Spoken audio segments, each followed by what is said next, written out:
Time now for our digital download. The White House launched a social media campaign before, during, and after the State of the Union, blitzing Twitter and posting behind-the-scenes photos on Instagram. President Obama even made one of those 6-second videos on Vine. Tomorrow night, it's time to restore opportunity for all. The president also answered video questions in a Google Hangout. But critics say all this social sharing obscures the fact that this White House is the least transparent in history. Before we get to that, I mean, not only did Obama relentlessly promote this on social media and the White House live streamed the speech, but they put up charts and bells and whistles during the speech so people could watch on the so-called second screen. That's usually what media operations do. That's right. Well, look at some of these pictures here. You have coffee cups that Jay Carney drinks. There's the presidential statement. You've got him looking over it with somebody. I mean, the Instagram campaign is something that we've really never seen before. It was called Inside the State of the Union.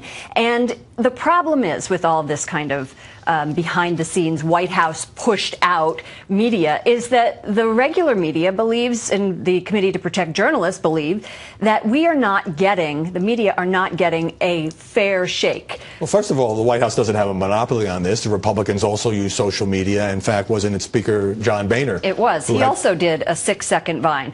And that came up immediately after the State of the Union. I appreciate what the president has said tonight, but I'm one of those Americans who are asking the question, where are the jobs?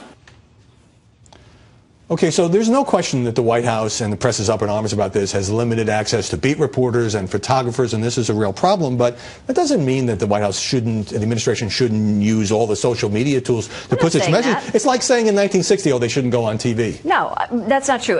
And what the White House is saying is that the influence of social media right now is just as important as the speech. Let's look at some of the statistics of the speech, right? Last year, President Obama had 33 million people turning in on television in a fragmented, fractured media environment. This year, better, 48 million. But the trend from 20 years ago is down.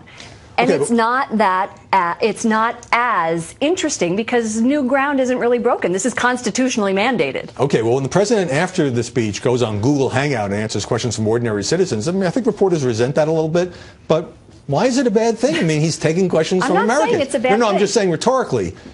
Right, but I think that you also have to, it's not a bad thing, but you also have to give access to the reporters like Ed Henry, our Fox reporter, who is in the room. It's equally as important, and I would like to start a Twitter discussion about this. Follow me at Lauren Ashburn, and I may put it into my top Twitter talk column.